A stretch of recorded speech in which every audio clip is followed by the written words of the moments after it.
Your cat ignored you all morning. It sat in the window, completely indifferent, and you were fine with that.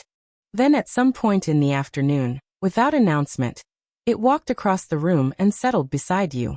And the moment it did, something in your body shifted. Your shoulders dropped. The mental noise that had been running since you woke up went quiet. For the first time all day, you were actually resting.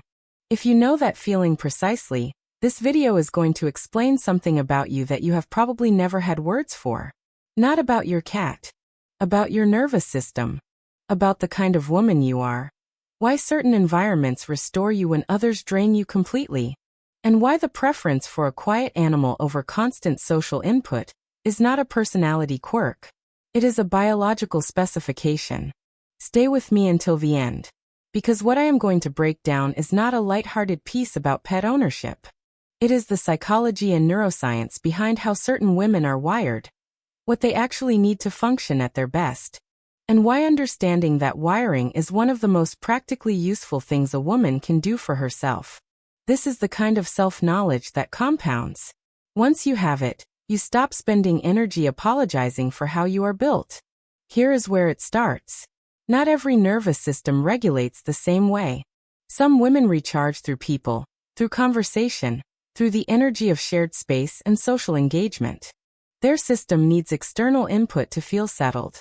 But other women, and research suggests this is a significant portion of the female population, regulate through stillness, through the absence of demand, through environments where nothing is asking them to respond, perform, manage, or reassure. For these women, the constant social negotiation that most interactions require is not just tiring. It is physiologically expensive in a way that accumulates across a day, and leaves them depleted in a way that no amount of social connection can reverse. A dog requires active engagement. It reads your energy, mirrors your mood, and needs your participation to feel grounded. For a woman who has already spent her day managing emotional environments, tracking other people's states, adjusting her output to the needs of everyone around her, that dynamic adds weight rather than reducing it. A cat does the opposite. It enters the room and occupies its space without any expectation of yours. No demand to make eye contact, initiate conversation, explain your mood, or match someone else's energy. Just presence beside presence. And for a woman whose system needs exactly that, it is not a small comfort. It is the most efficient form of rest available to her. Now here is the part that most conversations about this topic miss entirely. The bond between a woman and her cat is not primarily about personality. It is about nervous system compatibility. Research on human-animal interaction consistently shows that women who prefer cats are not avoidant of intimacy. They are avoidant of pressure. They want closeness that arrives naturally, without urgency, without the unspoken contract of reciprocal emotional performance. Cats model exactly that. Their affection is never assumed. It is offered when it is genuine, and withheld without apology when it is not. For a woman who has spent her life navigating relationships where affection came with conditions, that dynamic registers as something rare. Connection without transaction. There is also a biological mechanism at work that most women never hear explained. A cat's purr operates within a low-frequency range that the human nervous system processes before conscious awareness registers anything. Before a woman has decided to relax, her body has already begun to. Breathing deepens. Muscle tension releases. Cortisol, the primary stress hormone, measurably drops. The nervous system interprets low, rhythmic frequency as a signal that no threat is present, that no action is required, that it is safe to come down from whatever level of alert it has been maintaining. For women who carry chronic background stress, which in 2026 describes the majority of women who are building something and managing everything simultaneously, this is not a minor physiological event. It is one of the fastest biological reset mechanisms available, and it requires nothing from them in return. Here is the piece that connects to something most women have felt but never fully named. Women who prefer cats consistently score higher on measures of intellectual depth, creative engagement, and comfort with solitude as a productive state. These are not separate traits. They cluster together in a specific kind of mind, one that does its best thinking in sustained quiet, one that finds genuine satisfaction in interior work, one that does not need constant external feedback to feel grounded. A cat does not interrupt that process. It coexists alongside it. It fills the silence without fragmenting the attention. For a woman whose thinking is one of her greatest assets, the presence of an animal that protects the conditions for that thinking without intruding on it is not a preference. It is a partnership. Modern culture tells women that solitude is something to move through on the way to connection. That quiet is a symptom of loneliness rather than a chosen condition. That a woman who prefers a calm evening at home over social engagement is missing something essential.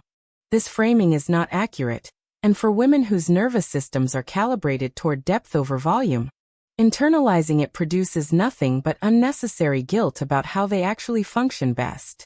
Research from Carroll University found that women who prefer cats score higher in both cognitive openness and sensitivity to experience.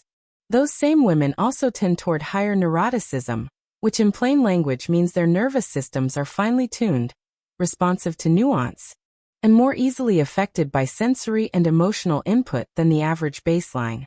That sensitivity is not a flaw. It is precision. It produces the kind of attunement to other people, to creative work, to the subtle dynamics in a room, that most people never develop. But it also means the environment a woman spends her recovery time in matters more for her than it does for someone with a less responsive system. A cat, for this type of woman, is not just a pet. It is a deliberate environmental choice. There is one more layer here that is worth naming directly.